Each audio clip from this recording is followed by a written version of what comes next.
Good day, my fellow viewers. Today we're going to discuss to you the chapter 12 and chapter 13.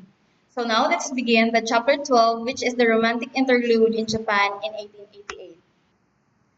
For an introduction, one of the happiest interludes in the life of Rizal was his sojourn in the land of cherry blossom for 1 month and a half, from February 28 to April 13, 1888. He was enchanted by the natural beauty of Japan, the charming manners of Japanese people, and the picturesque shrine. Moreover, he fell in love with a Japanese girl, whose loveliness infused joy and romance in his sorrow heart. Her real name was Saiko Usui. Rizal affectionately called her Osei-san. However, cut short his happy days in Japan. He had to sacrifice his own happiness to carry on his work for the redemption of his oppressed people, and that is the Filipino people back then who's under the Spanish rule. Rizal arrives in Yokohama. Early in the morning of Tuesday, February 28, 1888, Rizal arrived in Yokohama. He registered at the Grand Hotel. The next day, he proceeded to Tokyo and took a room at Tokyo Hotel, where he stayed from March 2 to 7. He was impressed by the city of Tokyo. He wrote to Professor Blumentritt that Tokyo is more expensive than Paris. The walls are built in Cyclopean manner, the streets are large and wide. When we see Cyclopean manner, it is a wall constructed without mortar or is using numerous blocks of stone. After that, Rizal in Tokyo. Shortly after Rizal arrived in Tokyo, he was visited at his hotel by Juan Perez Caballero.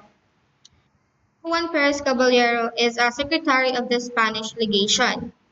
He was sent to the hotel to invite Jose Rizal to live at the Spanish legation.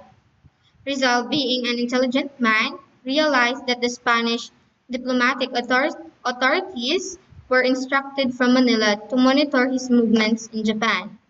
He accepted the invitation for two reasons. First, he could economize his living expenses by staying at the legation, and second, he had nothing to hide from the prying eyes of the Spanish authorities. On March 7, Rizal checked out of Tokyo Hotel and lived at the Spanish legation. He and Perez Caballero became good friends. In a letter to Blumentritt, he described the Spanish diplomat as a young, fine, and excellent writer, and an able diplomat who had traveled much.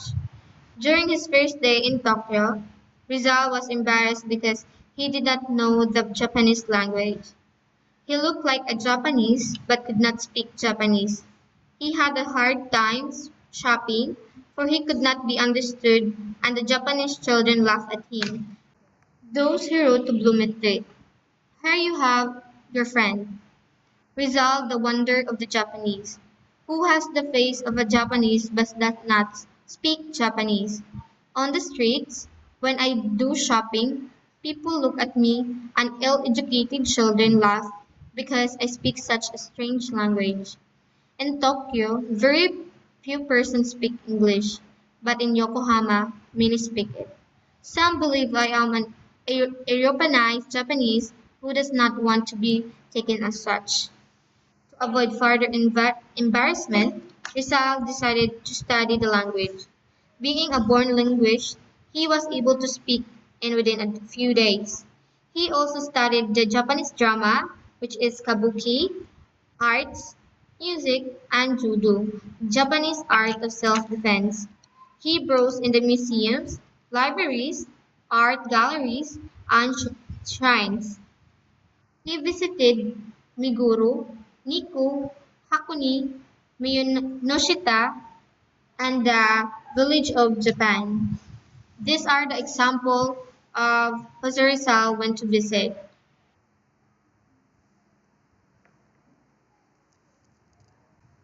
Rizal and the Tokyo musicians. One cool afternoon in March 1888, Rizal was promenading in the street of Tokyo near a park.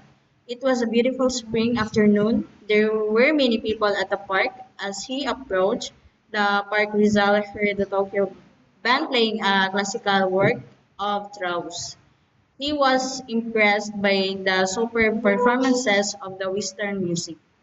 He stopped and listened in rapt attention. He thought, how admirable was the rendition. I wonder how these Japanese people have assimilated the modern European music to the extent of playing the beautiful musical masterpieces of the great European composers so well.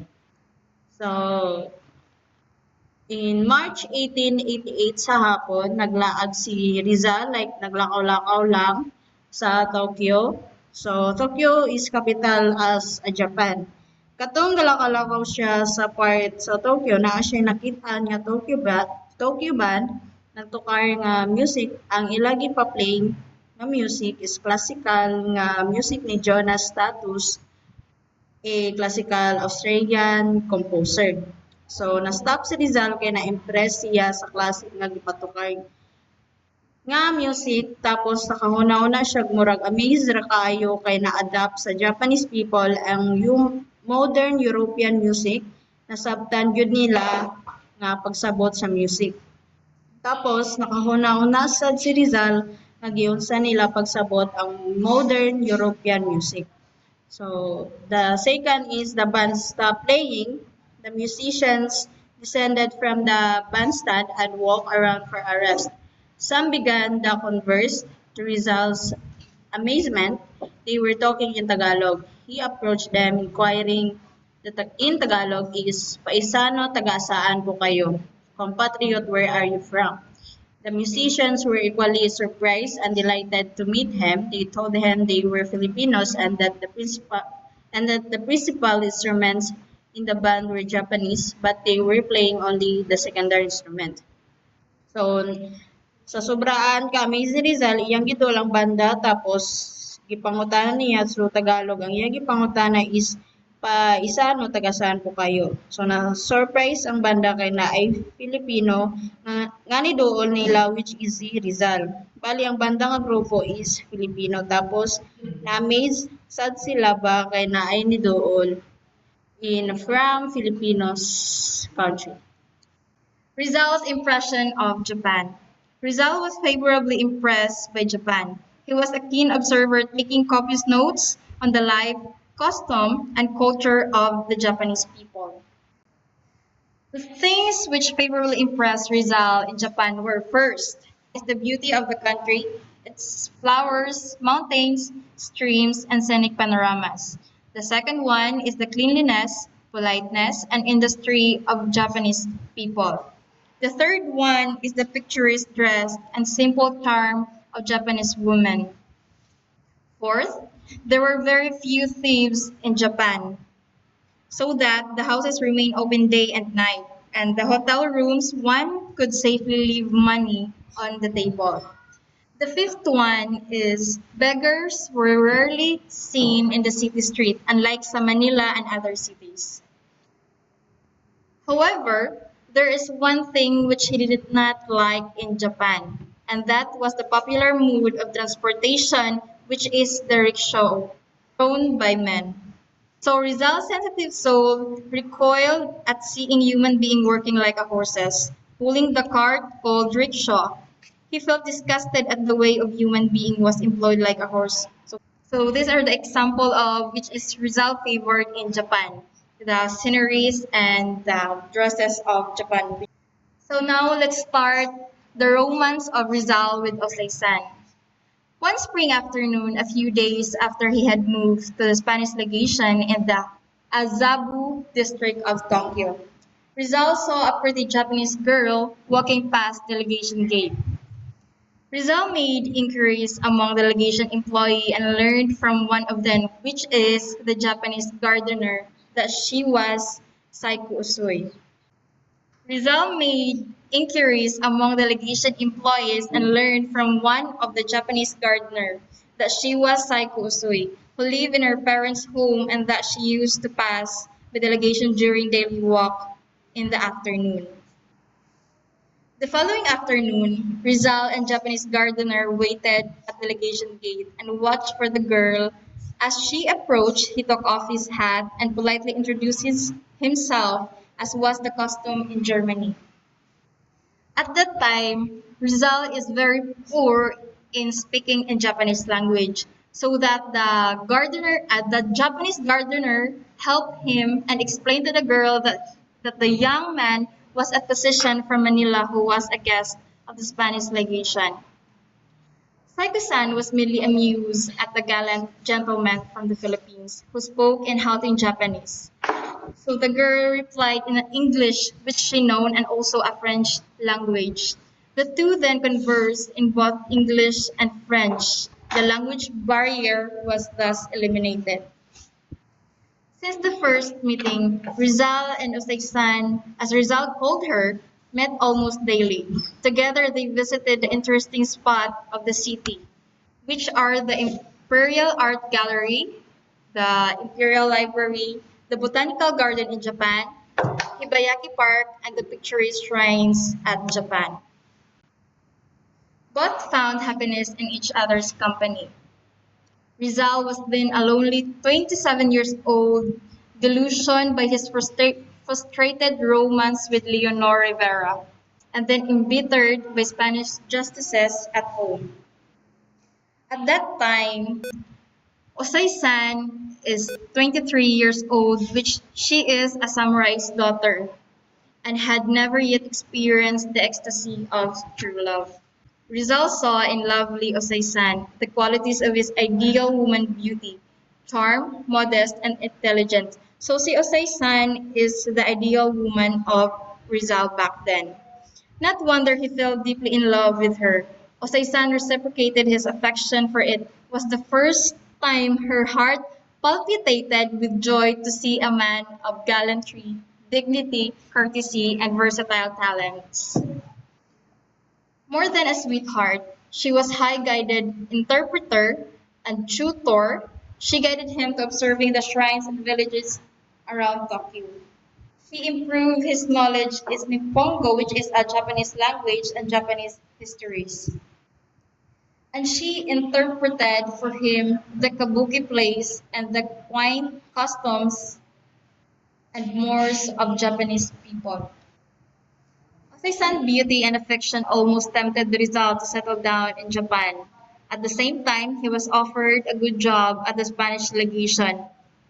If he were a man of lesser heroic mood, of lesser willpower, he would have lived permanently in Japan and happily at with Osei-san. But then the world, in general, the Philippines in particular, would have lost a Rizal. Rizal and Osei-san. Rizal's great love for Osei-san is interested by the hero's diary. On the eve of his departure, he wrote in his diary, Japan has enchanted me. The beautiful scenery, the flowers, the trees, and the inhabitants, so peaceful, so courteous, and so pleasant. Oh, Osisa, sayonara, sayonara. I have spent a happy golden month. I don't know if I can have another one like that in all my life. Love, money, friendship, appreciation, honors these have not been wanting. To think that I am living this life for the uncertain, the unknown. To you I dedicate the final chapter of these memoirs of my youth. No woman like you has ever loved me. No woman like you has ever sacrificed for me. Like the flower of the Chuji that falls from the stem fresh and whole without falling leaves or without withering, with poetry still despite its fall as you fell. Neither have you lost your purity, nor have the delicate petals of your innocence faded. Sayonara, sayonara. You shall never return to know that I have once more thought of you, and that your image lives in my memory. And undoubtedly, I am always thinking of you. Your name lives in the sight of my lips. Your image accompanies and animates all my thoughts. We shall, when shall I return to pass? Ah, last descendant of a noble family, faithful to an unfortunate vengeance. You are lovely like everything has ended. Sayonara, sayonara. With this tenderly tragic entry in his own diary, Rizal bade farewell to a lovely Osisa. Sayonara, Japan. In this part is when Jose Rizal left Japan. On April 13, 1888, Rizal boarded the Belgic, an English steamer, at Yokohama, bound for the United States. He left Japan with a heavy heart, for he knew that he would never again see this beautiful land of cherry blossoms and his beloved Osisan. Surely his sojourn in Japan for 45 days was one of the happiest interludes in his life. So Jose Rizal treasured the 45 days of staying in Japan. As what is stated, the 45 days was one of the most memorable days in his life. On a season after Rizal departure,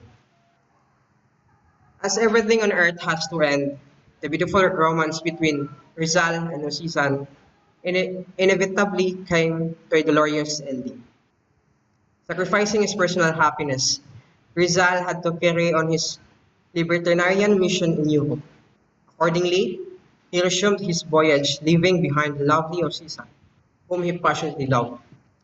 As what is stated, the romance of Rizal and Osisan was ended in a sad way because he wants to pursue or to continue his mission and sacrifice his personal happiness. Broken-hearted by the departure of Rizal, the first man to capture her heart, Osisan mourned for a long time the loss of her lover.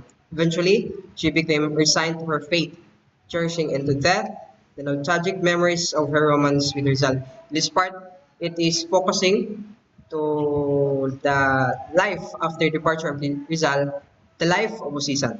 And it was stated that she became resigned to her fate. It means that Osisan just accepted her fate that he will never see Rizal again, and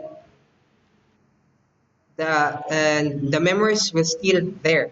About 1897, a year after Rizal's execution, she met Mr. Alfred Charlton, British teacher of chemistry of the Pierce School in Tokyo. So the school named Pierce School, it was founded in 1842 under the name of the Koshigo in Kyoto by Emperor Nenko. Their wedlock was blessed by only one child, a daughter named Yuriko. After many years of teaching, Charlton was awarded by the Japanese government with an Imperial Decoration Order of Merit Fifth Class. He was awarded by his works. He died on November 2, 1915, and survived by Osisan, whose real name was Saiko Osoi, and their daughter Yuriko. This time, Osisan was now a widow. His daughter later married to Yoshiharu Takiguchi, son of a Japanese senator. Mrs. Charlton Osisan, as a widow, lived in a comfortable home in Shinjuku District, Tokyo. She survived World War II, but her home was destroyed in 1944 by the US bombing of Tokyo. She died on May 1, 1947 at the age of 80. She was buried in her husband's tomb at the Yoshigawa Cemetery. A Japanese inscription in their tomb reads as follows: Alfred Charlton, Fifth Order of Merit, and wife Saiko. Voyage across the Pacific despite his soaring heart, Rizal enjoyed a pleasant trans-Pacific voyage to the United States. On board the ship, he met a semi-Filipino family, Mr. Ronaldo Turner, his wife Emma Jackson, daughter of Englishman, their children, and their maid servant from Pangasinan. In this part, it was A funny story where one day one of the children, a bright young boy, asked Rizal, "You know, sir, a famous man in Manila named Rizal or Rizal. He wrote a novel, Noli Me Tangere." "Yes, Iho, I am Rizal," replied Rizal. In great joy, the boy rushed to his mother, informing her that the fellow man is their fellow passenger. She facilitated Rizal, feeling proud that they were traveling with a celebrity. Next is Rizal and Techo. Another passenger which Rizal befriended on board the Belgic was Techo Tsuchiro, a fighting Japanese journalist, novelist, and a champion of human rights, was forced by the Japanese government to leave the country, just as Rizal was compelled to leave the Philippines by the Spanish authorities. At the beginning of the voyage from Yokohama, Techo was miserably alone, for he knew only his own Japanese language and so he could not communicate with the ship officers and the passengers. So the same with Rizal when he was first at Japan, he could not understand or speak Japanese. So may similarity sila duwa ni Techo.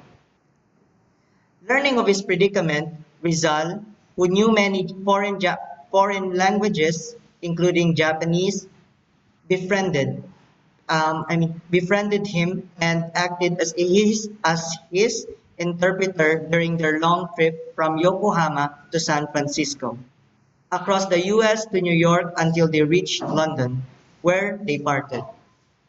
Rizal and Techo were kindred spirits. When we say kindred, meaning similar nature or character. So Rizal and Techo have similar spirits. Both were valiant patriots, implacable foes of injustice and tyranny. Both were men of peace, using their trenchant pens as formidable weapons to fight for their people's welfare and happiness. Rizal told Techo the story of his life's mission to emancipate his oppressed people from Spanish tyranny and of the persecutions which he and his family suffered from the vindictive Spanish officials and bad friars. So when we say emancipate means to set free from legal, social, or political restrictions. So um, again, Rizal told Techo the story of his life's mission to emancipate, meaning to set free from legal or social or political restrictions. His fam is from of his oppressed people from Spanish tyranny and of the persecutions which he and his family suffered from the vindictive. When we say vindictive, it means having or showing a strong or unreasoning desire for revenge. So this mao ning gihimo sa mga Spanish officials sa mga oppressed people, oppressed Filipinos, and bad friars, Spanish officials and bad friars, causing him to flee to foreign countries where he could freely carry on his libertarian activities. So to give a brief background of Techo, so Techo was the second son of the family. He graduated from a local samurai school and became a teacher in 1869. Thereafter, he moved to Tokyo and worked for the Ministry of Finance for 6 years before going into newspaper business. He was imprisoned twice for challenging the existing free press laws and was instrumental in forming the first national political party. So to continue, during their intimate acquaintanceship of almost 8 months in the date of April 13 until December 1, 1888, Techo came to admire Rizal, whose patriotism and magnificent talents greatly fascinated him and influenced him to fortify his own crusade for human rights in his own country. So Tungod ni Rizal, si Techo, he admired Rizal, and because of Rizal's works, he fortified his own crusade for human rights. On December 1, 1888, after a last warm handshake and bidding each other goodbye, Rizal and Techo parted ways never to meet again. Rizal remained in London to conduct historical researches on Mora at the British Museum, while Techo returned to Japan. In 1889, shortly after his return to Japan, he published his travel diary which contained his impressions of Rizal as follows. Mr. Rizal was a citizen of Manila in the Philippines. Aged about 27 to 29, young as he was proficient in 7 languages. It was in S/S Belgic English steamer that we first met. I came to England by way of America with him. Ever since I had been intercoursing with him. Rizal was an open-hearted man. He was not hair-splitting. He was an accomplished, good at picture, skillful in exquisite waxwork, especially. He also stated that um, I arrived at London late in May 1888. I temporarily stayed at King Henry's Road, then moved to room 56 of Parliament Hill Road. I intended to stay here until or March, but unfortunately, London had been shrouded by fog since early November. So, si Techo, as he was staying in King Henry Road at the room 56 of Parliament Hill Road, unta, mustay siya dito until February or March. But tungod sa fog sa London, nagkasakit siya. So, I have a slight illness and it appeared to be very hard for me to spend the coming winters here. I decided to go home. So ni decide si Techo nga muli siya. Itungod kay masakit man siya. And scheduled to leave London on December the 1st. On December the 1st, I got up early. It was a fine sunny day. After uncomfortable days of fog and rain, the sun rose as if it congratulated my lucky departure for home. So as soon as the first sunrise sa December, i-greet din siya og sa sun og i-greet din siya og kuan maayo nga adlaw kay kuan man to kaning nikalit ra man foggy man kay ito sa London tong wala pa siya ni ay tong naa pa siya dito ni kuan ni stay. So sakto ra gud kaayo nga mo depart na unta siya gi-greet siya with wonderful sunrise. I took a farewell of my people and at 9:30 when I was going down the Hill Road, I met Mr. Rizal coming up to my hotel. I called him to ride with me on the couch. Mr. Rizal came from Manila. He was a good command of 7 different foreign languages at the age of only 27. He was a frank and daring fellow, fond of various arts, especially good at daring. After the publication of his travel diary, Techo resigned his position as editor of Tokyo newspaper Choya and entered politics. So after niya create aning yang travel diary, he resigned the position as a editor of Tokyo newspaper and entered politics. In 1890, he was elected as the member of the lower house of the First Imperial Diet or Japanese Parliament, where he carried on his fight for human rights. The following year, 1891, he published a political novel titled Nankai no Daiharan, or Storm over the South Sea in English, which resembles Rizal's No Limitangri in plot.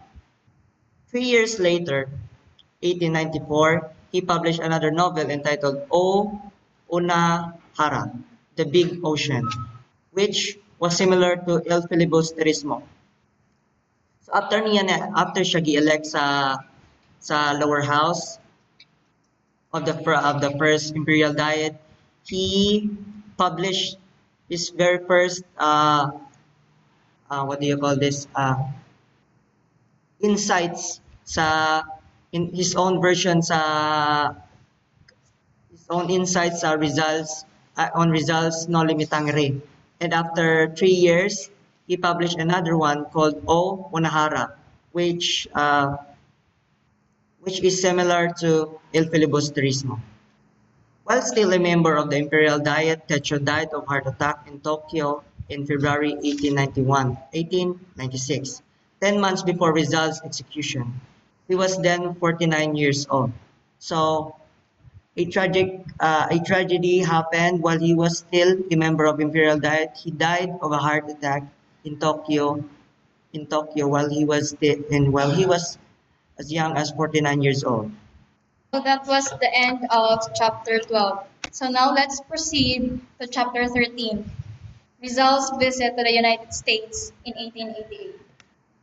Rizal first saw America on April 28, 1888. His arrival in this great country was marred by racial prejudice, for he saw the discriminatory treatment of the Chinese and the Negroes by the white Americans. He kept notes of what he had observed during his trip from San Francisco to New York, where he took a ship for England. For his notes and his letters to his friend, we get we get a wealth of first-hand impression of America, some of which were rather unfavorable but true. Rizal was a man of truth, and he wrote what he had seen and experienced. So he stated there na pag-arrive ni Rizal sa Amerika, nakabantay siya nga may discrimination nga nahitabo nga dili maayo ang treatment sa mga white Americans tawag to Chinese and sa mga Negros or mga white American. Arrival in San Francisco. The steamer Belgic with Rizal on board docked at San Francisco on Saturday morning, April 28, 1888. All passengers were not allowed to land. The American health authorities placed the ship under quarantine on the ground that it came from the Far East, where cholera epidemic was alleged to be raging. Rizal was surprised because he knew that there was no cholera epidemic at that time in the Far East.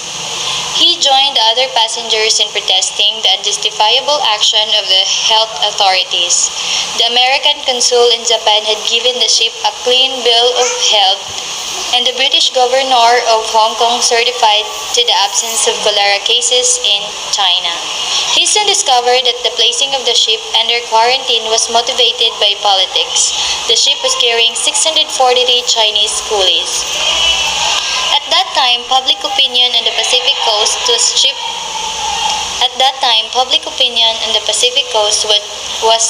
ship coolie labor because the coolies from China were displacing white laborers in railroad construction camps. To win the votes of the whites in California, for election was near, the administration emptied the entry of Chinese coolies.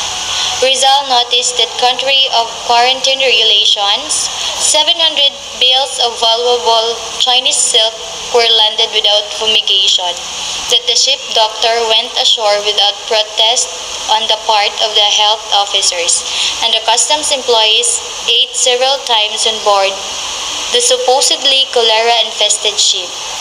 After a week of quarantine, all first-class passengers, including Rizal, were permitted to land, but the Chinese and Japanese passengers of the second and third class accommodation were forced to remain on board for a longer quarantine period. Rizal on San Francisco. On Friday afternoon, May 4, 1888, the day he was permitted to go ashore, Rizal registered at the Palace Hotel, which was then considered a first-class hotel in the city. On this day, he wrote in his diary, I logged in Palace Hotel, $4 a day with bath and everything included. Stockton Street, 312. I saw the Golden Gate on Sunday. The stores are closed. The best street in San Francisco is Market Street. Rizal mentioned in his diary the name of Leland Stanford, who was a millionaire senator representing California in the U.S. Senate at that time. This senator was the founder and benefactor of Stanford University at Palo Alto, California. Also recorded in Rizal's diary was a street, Dopon Street in Chinatown, which is Grant Avenue today. Rizal stayed in San Francisco for 2 days, May 4 to 6, 1888. The President of the United States at that time was Grover Cleveland. Across the American continent. On May 6, 1888, Sunday 4:30 p.m., Rizal left San Francisco for Oakland, 9 miles across San Francisco Bay by ferry boat. In Oakland, he boarded a train for his trip across the continent. He took his supper at Sacramento for 75 cents, sleep in his couch. Early the following morning, May 7, he awoke and had a good breakfast at Reno, Nevada. Now glamorized by American high-pressure propaganda as the biggest little city in the world, Rizal's diary recounts his travel observation as follows. This was the diary of Rizal written while he is traveling. May 7, Monday, I saw an Indian attired in semi-European suit and semi-Indian suit leaning against a wall, wide deserts without plants nor trees, unpopulated, lonely place, bare mountains, sands, a big extension of white land like chalk. Far from this desert can be seen some blue mountains. It was a fine day, it was a warm, and there was still snow on the top of mountains.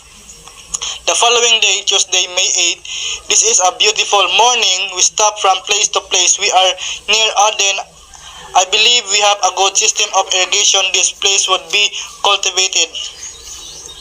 We are at Utah State, the third state we pass over. In approaching Odin, the fields are seen with horses, oxen, and trees. Some small houses are seen from a distance. From Odin to Denver, the clock is set 1 hour ahead of time. We are now beginning to see flowers and yellow colors on the way. Mountains at distance are covered with snow. The banks of Salt Lake are more beautiful than other things we saw. The mules are very big.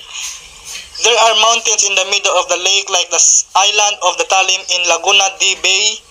We saw 3 Mormon boys at Farmington. There were sheep, cows, and horses in the meadows. This region is not thickly populated. A flock of ducks in the lake. Children greeted us at Salt Lake City. In Utah, the women serve at the table. We changed train at Aden and we will not have any change until Denver. In Provo, I ate much for 75 cents. We are passing between 2 mountains through a narrow channel.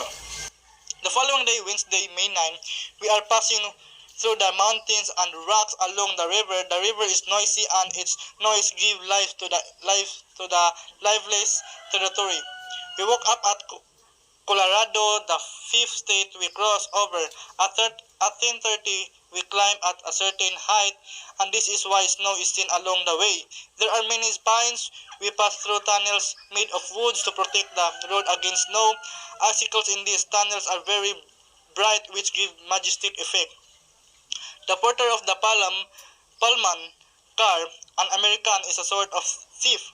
Colorado has more trees than the 3 states we pass over. There are many horses. Thursday, May 10. We woke up in Nebraska. The country is plain. We reach Omaha, a big city, the biggest since we left San Francisco. The Missouri River is twice as wide as Pasig River in its widest part. It is marshy. The train passed over the Missouri Bridge for 2.5 minutes. The train goes slowly. We are now in Illinois. Friday, May 11. We woke up near Chicago. The country is cultivated. It shows our nearest to Chicago. We left Chicago at 8:14 Friday night. What I observed in Chicago is that every cigar store has an Indian figure. It always different, such as 2775 Washington Street, Houston, Miss C.G. Smith. Saturday, May 12, the second to the last of day during travel of Rizal to New York. Saturday, May 12, a good runner car proceeding in a free day. The country is beautiful and well populated. We shall arrive at the English territory, Canada, in the afternoon, and we shall soon see Niagara Falls. We stopped for some time to see the points that are beautiful. We went to the slide below to the falls. I was between two rocks, and this is the greatest cascade I've ever saw. It is not so beautiful nor so fine as the falls at Los Baños, but much bigger, more imposing. The cascade has various falls, various parts. We leave the place at night. There is a mysterious sound and persistent echo. Sunday, May 13, we woke up near Albany. This is a big city. The Hudson River, which runs along, carries many boats. We cross over bridge. The landscape is beautiful, and it is not inferior to the best in Europe. We are going along the banks of the Hudson. They are very beautiful, although a little more solitary than those of the Pacific. The Hudson is wide. Beautiful ships, sliced granite rocks were paved along the railroads. There were beautiful houses between trees. They find our grand transcontinental trip ended on Sunday, May 13 at 10 a.m. Rizal in New York. On Sunday morning, May 13, Rizal reached New York, thus ending his trip across the American continent. He stayed 3 days in the city, which he called the Big Town. He visited the scenic and historic places. He was awed and inspired by the memorial to George Washington of this great American. So George Washington was an American military officer, statesman, and the first president of the United States from 1789 to 1797. So after the visit of Rizal in the historic places, he wrote a letter for Ponce saying that he is a great man who I think has no equal in this country. On May 16, 1888, he left New York for Liverpool on board the city of Rome. According to Rizal, this steamer was the second largest ship in the world, the largest being the Great Eastern. He saw with a thrilling sensation of the colossal Statue of Liberty on Bedloe Island as his ship steamed out of New York. Rizal's impression of America. Rizal had a good and bad impressions of the United States. The good impressions were the material progress of the country as shown in the great cities, huge farms, flourishing industries, and busy factories. Second, the drive and energy of the American people. Third, the natural beauty of the land. Fourth, the high standard of living, and the last one is the opportunities for better life offered to poor immigrants. One bad impression Rizal had of America was the lack of racial equality. There existed racial prejudice which was inconsistent with the principles of democracy and freedom of which the Americans talk so much but do not practice. Thus, he wrote to Ponce, "They do not have true civil liberty.